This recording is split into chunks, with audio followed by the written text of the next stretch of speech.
Anak penyanyi lawas Nia Daniati Olivia Natania atau yang akrab disapa Oli dan sang suami berinisial RAF dilaporkan ke Polda Metro Jaya. Mereka diduga melakukan penipuan seleksi CPNS yang memakan korban hingga 225 orang. Kuasa hukum para korban Olivia Daniati, Odi Hudianto, mengatakan para korban diiming-imingi akan mendapatkan kursi PNS melalui jalur prestasi. Agar lolos dan memuluskan proses penerimaan, Olivia minta uang senilai 25 juta rupiah hingga 156 juta.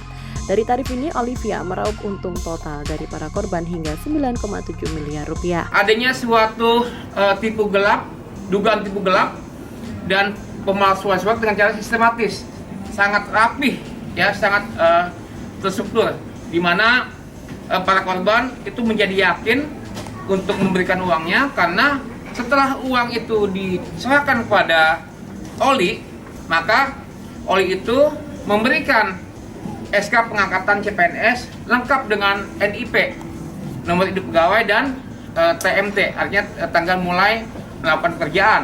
Di situ jelas disebutkan golongannya, jabatannya, termasuk di bagian apa, ya. Nah, itu yang membuat kami bilang bahwa Oli dan Raf ini sinting gitu, ya, karena berani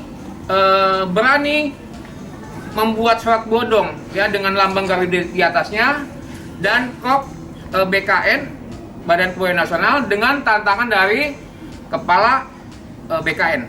Nah, itu sebagai buka, ya, bahwa kami saat buat laporan di Polda Metro Jaya, kami minta kepada pihak polisi untuk tolong ini menjadi perhatian, ya, karena hampir jarang, ya, seorang yang diduga melakukan penipuan itu berani menggunakan lambang Garuda dan kopi surat BKN. Jadi kalau ini dibiarkan, kami khawatir, ya, si pelaku mungkin kedepannya bisa pakai lambang KSP kali, ya, atau staf presiden, ya, untuk bikin penipuan, ya. Nah, artinya bahwa Oli dalam kerja itu sangat rapi.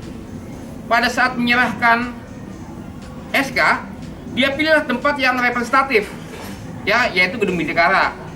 Dia punya tim yang berpakaian batik waktu itu, tapi tanpa menggunakan name tag. Nah, sebagian dari korban itu bertanya, ya, kok bisa gitu, ya, kok bisa ada suatu acara resmi penyerahan SK-nya bukan di kantor BKN gitu, ya, tapi minjam sebuah tempat dan petugasnya atau pegawai BKN-nya tidak menggunakan name tag gitu, ya. Tapi kemudian ketakutan itu oleh mereka diabaikan, karena buat mereka yang penting adalah bagaimana bisa terima sebagai PNS begitu. Odi menambahkan setelah mentransfer uang, korban menerima surat pengangkatan dan keputusan yang dikeluarkan oleh BKN lengkap dengan tanda tangan kepala BKN, namun setelah dicek nama-nama korban tidak pernah terdaftar sebagai CPNS.